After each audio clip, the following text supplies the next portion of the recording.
dipimpin langsung oleh seorang sahabat yang bernama Itaibah bin Muslim pada tahun 712 Masehi.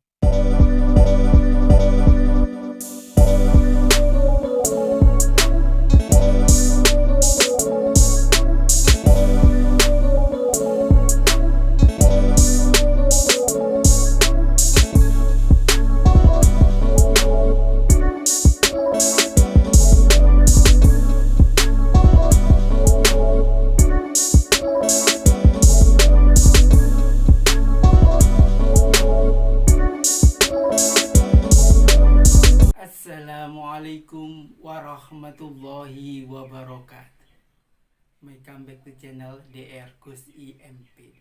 ربي إني قد مددت يدي منك أرجو فائض المدد ربي إني قد مددت يدي منك أرجو فائض المدد.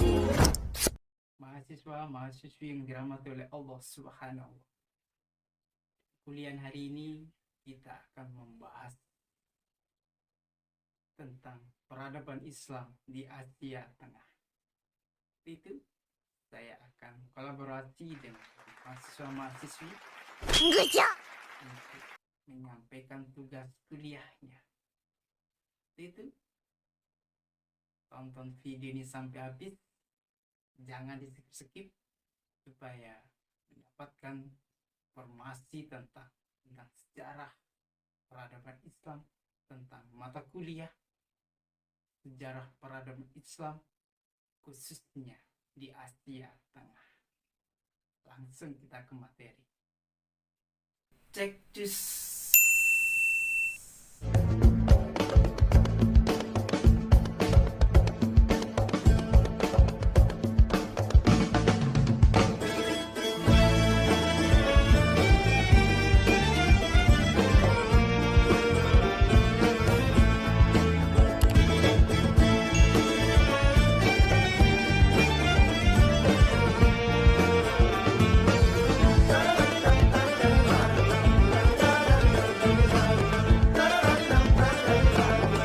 Mahasiswa-mahasiswi yang dirahmati oleh Allah Subhanahu wa Ta'ala. Menjelang ujian akhir semester ini, kita kebut materi-materi perkuliahan kita sehingga di pertengahan bulan Juni sudah selesai 16 kali pertemuan di perkuliahan. Hari ini kita fokus tentang perkuliahan sejarah Islam di abad pertengahan. Ketika kita membuka kembali referensi buku-buku, kita baca kembali tentang peradaban Islam di Asia Tengah, maka sejenak kita akan menemukan beberapa peninggalan-peninggalan sejarah yang sangat masyhur bagi dunia Islam maupun bagi peradaban di permukaan bumi. Perlu kita ketahui bahwasanya Islam masuk ke daerah Asia Tengah pada Khulafaur Rasyidin, yakni pada masa kepemimpinan Umar bin Khattab dan pada kepemimpinan Utsman bin Affan yang dipimpin langsung oleh seorang sahabat yang bernama yakni Itaibah bin Muslim pada tahun 712 Masehi. Beliaulah yang mempunyai jasa yang terbesar di dalam peradaban Islam di Asia Tengah pada masa itu. Beliaulah orang yang pertama yang menginjakkan kakinya untuk menyebarkan Islam di Asia Tengah. Beliaulah yang mengukir tinta emas sebagai pejuang peradaban Islam di masa Umar bin Khattab dan Utsman bin Affan di kepemimpinan Khulafaur Rasyidin. di antara daerah-daerah Asia Tengah yang mempunyai wilayah yang sangat subur, baik subur alamnya maupun subur dengan pemikiran-pemikirannya. Seorang tokoh muslim hadir menyejukkan peradaban di Islam. Salah satunya adalah Ibnu Sina, seorang tokoh muslim yang pakar, yang ahli di bidang kedokteran. Beliaulah yang merintis pertama bapak medis sedunia, bapak kesehatan sedunia. Beliaulah orang pertama yang mendalami tentang pengetahuan, menyebarkan keilmuannya berdasarkan kesehatan secara Islam di permukaan bumi ini. Ada juga seorang tokoh hadis yang sangat masyhur namanya di kalangan umat Islam di permukaan bumi ini. Hadis-hadisnya menjadi sebuah rujukan yang sangat terkenal, yang sangat masyhur dan diakui secara keilmuan hadis. Siapa beliau? Ada yang tahu? Coba sebutkan, nanti dapat mobil. Nanti dapat mobil. Gak ada yang tahu? Sayang sekali tidak ada yang mendapatkan mobilio gratis dari saya. What? Tokoh hadis yang sangat masyhur yakni Al-Bukhari, yang sangat terkenal dengan hadis-hadis sahih di dalam kalangan muhaddisin. Dan yang terakhir yang sangat masyhur adalah seorang ahli sufi tasawuf dengan pemikirannya, ya, An-Naqsabandiyah, yang sangat masyhur di kalangan umat muslim, khususnya di negara Indonesia. Banyak sekali pemikiran-pemikiran beliau tentang Thariqat Naqsabandiyah yang berkembang di Indonesia. Asia Tengah merupakan banyak sekali pemikiran-pemikiran yang beraliran kepada pemikiran Sunni, khususnya di negara yang sangat terkenal di Asia Tengah, yakni Turkmenistan. Inilah sebuah negara yang peradaban Islamnya sangat terkenal dan sangat masyhur, yang mengukir sejarah peradaban dunia karena merupakan negara yang baru berdiri 1991 lepas dari Uni Soviet dan menjadi negara tersendiri. Inilah sebuah pijakan bagi peradaban Islam di Asia Tengah yang tokoh-tokohnya tidak diragukan lagi. Itu kita dengarkan dulu presentasi tugas kuliah dari teman-teman kita, mahasiswa-mahasiswi, untuk menyampaikan materi sejarah peradaban Islam di Asia Tengah berikut ini. Di video kali ini kita akan sedikit menjelajah ke wilayah Asia Tengah, yang mana yang kita akan bahas di video ini yaitu negara Turkmenistan. Pasti kalian udah nggak sedikit asing ataupun enggak ya dengan negara Turkmenistan ini, karena dia memang negaranya cukup sulit dimasuki oleh beberapa negara asingnya gitu. Yang akan kita bahas di video ini mengenai negara Turkmenistan ini berupa sejarah peradaban Islam, seperti masuknya Islam ke Turkmenistan, prosesnya seperti apa, dan kemenangannya seperti apa. Kemudian adapun demografinya, kemudian tokoh-tokoh yang terkenal dari Turkmenistan, terus ada sejarah peninggalan atau jejak-jejak peradaban Islam, dan yang terakhir ada masalah atau kehidupan kontemporer di negara Turkmenistan. Ya, masuk pembahasannya. Yang pertama itu ada demografi negara Turkmenistan. Turkmenistan merupakan bagian wilayah dari Asia Tengah, yang mana Turkmenistan merupakan negara republik yang memiliki ibu kota yang bernama Ashgabat. Kemudian hari kemerdekaannya itu pada tanggal 27 Oktober 1991 Masehi. Yang masih baru ya berarti merdekanya, dan memiliki luas wilayah sebesar 448.100 km persegi yang memiliki jumlah penduduk sebanyak 4.884.887 jiwa. Susah ya nyebutinnya.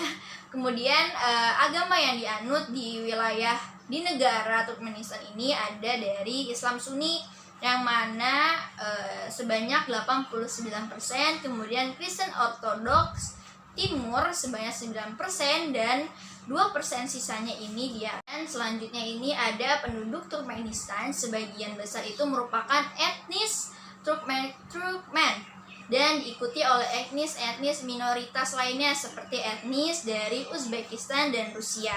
Kemudian jumlah minoritas hanya berasal dari etnis Kazakhstan, Tatar, Ukraina, dan Azerbaijan, Armenia, dan Balok. Jika dilihat dari presentasinya, etnis Rusia itu menurun pada tahun 1939 sebesar 18,6%, dan tahun 1989 menjadi 9,5%.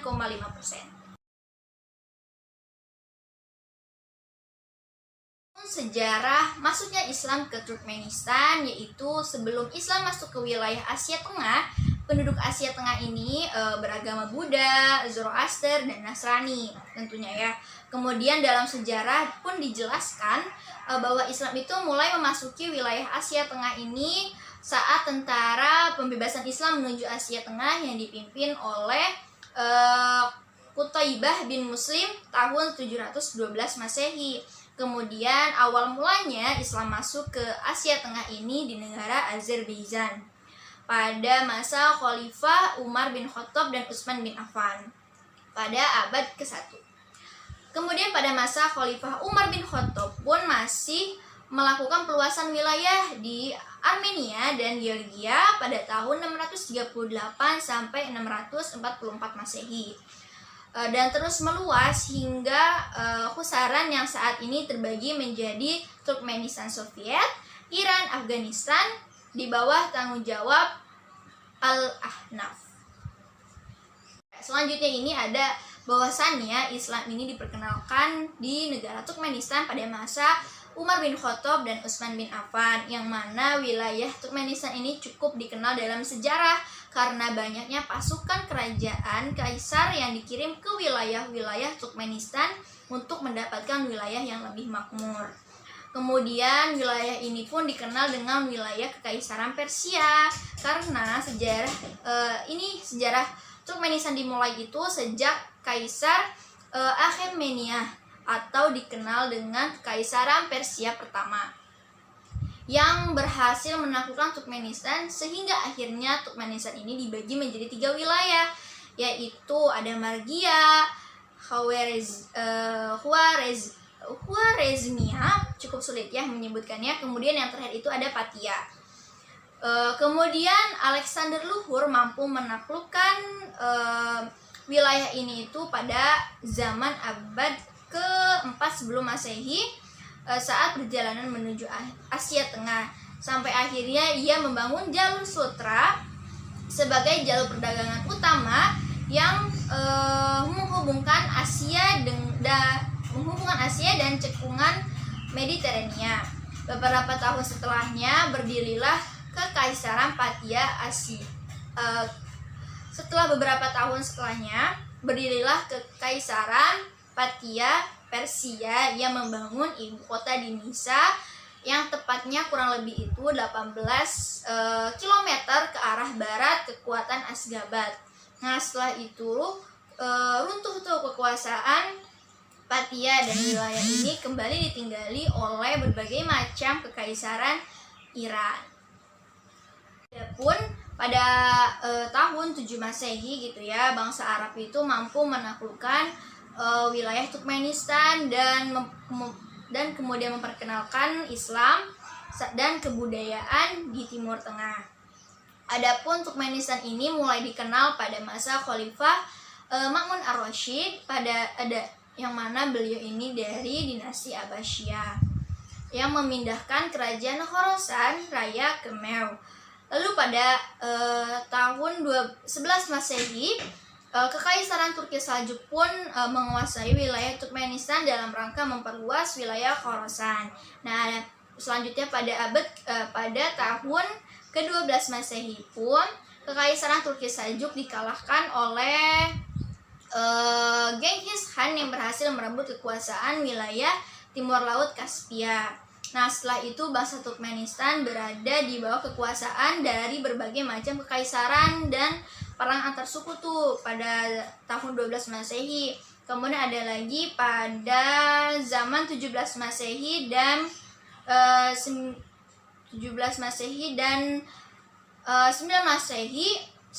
Masehi kekuasaan Turkmenistan pun diperebutkan oleh Kekaisaran Persia, terus Kekaisaran Khiva, para emir dan Bukhara dan para penguasa Afghanistan. Nah, kemudian yang menyedihkannya ini Turkmenistan sampai saat itu belum dimasukkan ke peta gitu. Dan hampir tidak dikenal oleh bangsa Eropa dan dunia barat gitulah ya. Kemudian persaingan kekuasaan pun, nah pada saat itu akhirnya ada persaingan lagi kekuasaan antara Kekaisaran Inggris dan Kekaisaran Sarusia yang ditandai dengan permainan akbar. Kemudian sepanjang penaklukan Kekaisaran Rusia disambut dengan perlawanan Turkmenistan yang cukup berat ya, maksudnya dilawan. Nah kemudian sampai akhirnya pada tahun 1894 Rusia berhasil mempengaruhi Turkmenistan dan memasukkan wilayah Turkmenistan ini ke Kaisaran Rusia. Sebelum ke selanjutnya, aku bakal ngasih tahu bahwa sejarah masuknya Islam ke negara Turkmenistan ini dibagi menjadi 3 periode. Yang pertama itu ada periode di masa Umar bin Khattab dan masa Khalifah Utsman bin Affan. Dan yang kedua ini Islam masa Uni Soviet, dan terakhir ini yang mana masa kemerdekaannya negara Turkmenistan. Selanjutnya ini aku bakal ngejelasin Islam di masa Uni Soviet, yang mana pada tahun 1907 ini Kekaisaran Inggris dan Kekaisaran Rusia ya di Asia Tengah pun bubar tuh akhirnya setelah mereka merebut kekuasaan. Nah pada saat itulah wilayah Turkmenistan dipegang penuh oleh Kekaisaran Sarusia yang memiliki banyak pengaruh dalam kebudayaan dan bahasa Turkmenistan. Namun pada bulan Oktober 1917 Kekaisaran Rusia ini melemah dalam bidang politiknya, sampai akhirnya Turkmenistan mendeklarasikan yaitu Republik Sosialis Soviet Turkmenistan. Yang terakhir ini ada masa kemerdekaan negara Turkmenistan, yang mana sampai akhirnya ini Uni Soviet itu runtuh tuh setelah menguasai dari kebudayaan dan bahasa dari Turkmenistan. Runtuh tuh akhirnya si Uni Soviet, dan Turkmenistan dan seluruh wilayah Asia Tengah cemas tuh terhadap keadaan negara, karena dengan runtuhnya Uni Soviet ini negara Asia Tengah ini membutuhkan kekuatan ekonomi dan pasar umum dari Uni Soviet untuk mendapatkan kemakmuran, sampai akhirnya Turkmenistan itu memerdekakan negaranya pada 27 Oktober 1991. Yang terakhir ini ada masa kemerdekaan negara Turkmenistan, yang mana sampai akhirnya ini Uni Soviet itu runtuh tuh setelah menguasai dari kebudayaan dan bahasa dari Turkmenistan. Runtuh tuh akhirnya si Uni Soviet, dan Turkmenistan dan seluruh wilayah Asia Tengah cemas tuh terhadap keadaan negara, karena dengan runtuhnya Uni Soviet ini negara Asia Tengah ini membutuhkan kekuatan ekonomi dan pasar umum dari Uni Soviet untuk mendapatkan kemakmuran, sampai akhirnya Turkmenistan itu memerdekakan negaranya pada 27 Oktober 1991. 1991. Setelah kita mengetahui sejarah masuknya Islam ke wilayah Turkmenistan, nah saatnya kita untuk mengetahui jejak-jejak peradaban apa sih yang ada di negara Turkmenistan. Nah, yang saya ketahui itu ada kota Mev kuno, kemudian ada Konya Urgench, yang ketiga itu ada Benteng Patia di negara Nisa, dan yang keempat itu ada Turkmenbasi Masjid Ruhi. Dan pada awalnya Asia Tengah ini merupakan menghadirkan kehadiran Islam di wilayah ini tuh relatif awal gitu ya, sehingga tidak aneh jika di wilayah ini banyak melahirkan atau bermunculan para ulama yang terkenal dengan sumbangan karya yang sangat luar biasa. Namun sayangnya tidak ada dokumentasi saat para ulama sedang berdakwah karena Islam tertutupi yang disebabkan sistem politik yang tidak menguntungkan bagi kaum muslim di wilayah Asia Tengah. Kemudian Asia Tengah ini merupakan lahan yang subur dalam melahirkan ulama besar seperti Ibnu Sina, Al-Taftazani, Al-Bukhari, Muhammad bin Musa Al-Khawarizmi, Ibnu Hajjaj Al-Qushayri, dan termasuk munculnya ordo sufi yang terkenal yaitu Al-Naqsabandiyah. Hakikatnya, sejarah peradaban Islam di Asia Tengah mempunyai ukiran emas yang ilmuannya sangat berjasa bagi dunia peradaban Islam. Asia Tengah, khususnya negara Turkmenistan, itu menggunakan bahasanya sendiri dan dipimpin oleh seorang presiden. Demikian perkuliahan hari ini, semoga membawa manfaat dan keberkahan bagi kita semuanya dan menambah ilmu pengetahuan kita. Bila ada yang salah, mohon dimaafkan. Itu ada pertanyaan, kita diskusi di kolom komentar. Billahi taufiq wal hidayah, waridho wal inayah, fastabiqul khairat, wallahu muwaffiq ila aqwamit thariq. Wassalamualaikum warahmatullahi wabarakatuh.